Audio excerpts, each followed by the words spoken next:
let's actually talk about this because one of the biggest mistakes that people make before retirement, according to Investopedia editor Caleb Silver, he is that people don't do the math on income and assume what they can spend. You have to be the CEO of your own life, of your own personal finances. So we ask people to make sure they know what their income replacement strategy is going to be. How much do you need? And then how are you going to fund that? Is that from your savings? Is that from your investments? Do you own other properties? What's your income strategy while you're doing this? Or are you just drawing down from your retirement funds? So, guys, let's take a little time here and explain your income planning process. I think this is a really big area where here at America's Retirement Headquarters is our specialty and what we focus on. And that process is called the independent income system. So we've got a great video. If you just Google the independent income system, what it'll do is it'll kind of walk you through our thought process on how to build out your income plan for retirement. So after the show and get a chance, again, Google the independent income system. But when we look at it, I met with a gentleman. He had come to our office a couple of weeks ago. He was working with Scott in our Medicare and asked for a second opinion on some of his personal finances.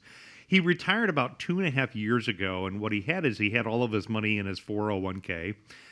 We did our retirement team action plan. That's the process where we go through, do the analysis, and write up the summary of observations. We're looking at, taxes, estate planning, asset protection, and money management.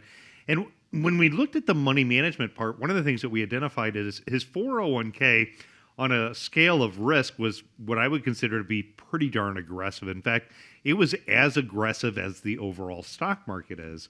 And, being that this year and last year and in general, the last 10 years, the market's done pretty good, he's got a ton of growth out of it. But the thing is now that he's retired, he's kind of changed his approach, meaning that he's actually pulling money out of the account by what's called a pro rata withdrawal. They sell a little bit of his investments every month, send him his paycheck. And that, I think, is a strategy that a lot of people have within the planning process, and they don't really have that mind shift of moving into retirement. And so what I had pointed out to this gentleman is, the next time the stock market has a major correction or crash, what will happen is his investments will drop in value because it was an all-equity portfolio, and he'll be in a situation where he's going to be selling off his investments at a loss.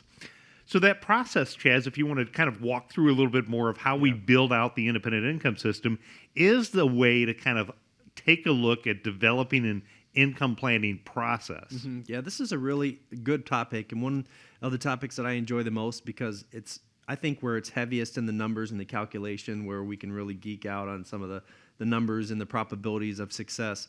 I'm curious, that gentleman that you spoke to this weekend, I find that often is the case where they just come in and they have already a risk tolerance, but don't know why they have it. And so generally, I think it's important to kind of understand, first and foremost, why are you this risky? Because if he has a good reason for it, then I'm okay with that risk tolerance. It shouldn't be based on age or, anything really that's kind of generic, where we see, generally somebody's answered 10 questions and then all of a sudden now they're aggressive or they're moderately aggressive. What does that actually mean, in terms of what does it mean for your withdrawal strategy, or is it going to help you, ensure that you're not going to run out of money? And so the financial planning process, particularly the retirement income process, Nolan, is, I think, one of the most important aspects of financial planning because it helps to identify exactly why we're in the particular allocation, which gives us our risk metrics and it gives us our risk tolerance.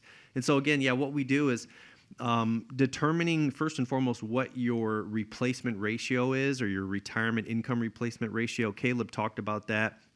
Generally, the rule of thumb is you could live on about 70 to 80% of your pre-retirement income.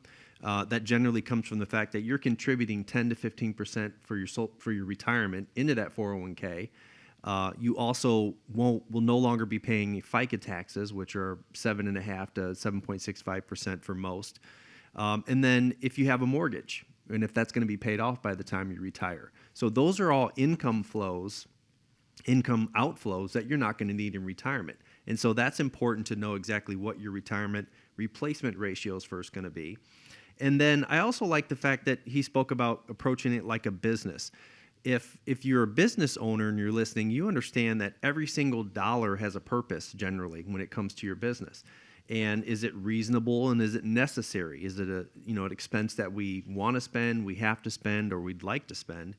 And that's important to approach, in my opinion, your retirement income plan like a business, and knowing exactly what I'm paying, what cash flows are coming in, what cash flows are going out, and then at the end of that year, then if we've identified that there's an income gap where our cash inflows aren't meeting our outflows, that's when we start solving that math with our investable assets. What are we going to take out of our savings to cover that year?